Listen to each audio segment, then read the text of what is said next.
You guys already know what time it is, man. Using Yusuke in 2021. Depending on when you started the game, you may not know about this, but yes, we did have a Yu Yu Hakusho collab. Dare I say it was probably the best time to be playing Grand Summoners was back then. And yes, if you're asking me, that was my favorite crossover as well that GS has ever done. And of course, one of my favorite units from that entire crossover is none other than my boy Yusuke. He is a ramping damage dealer. He's a little bit slower compared to other ramping damage dealers because he takes 10 arts. Yes, you heard me right.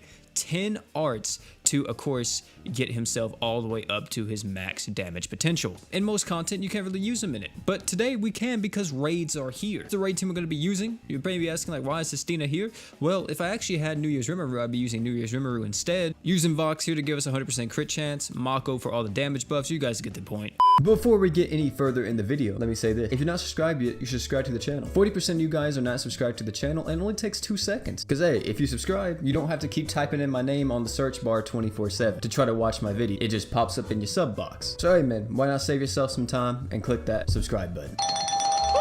Fun fact about Yusuke too, you're gonna see this. I'm not gonna lie to you whenever I say this.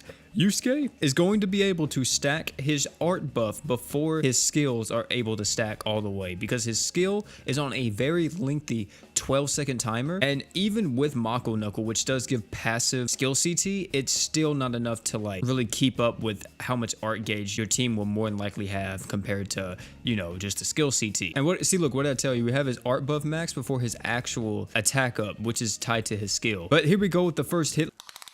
It did a dent to the boss's HP. It did a dent. I really wish there was a way for me to see or color code like each unit's damage numbers so we can kind of see like, you know, how much damage everyone is dealing, because it's so freaking hard, man, at times to see the actual damage number of a specific unit whenever everybody's going wild. Maybe in editing I could slow it down and like find the exact points of damage he's doing, but he's not a bad unit still. He's definitely not falling off really at all. It's just that he's kind of slow, and maybe he has just a little bit because he does have to compete with like stuff like Juno now and everything. Let's see how much damage this baby's gonna deal if we pop Yusuke's true art here. Actually, he'll be the only hit that we probably see more than likely. Let's see.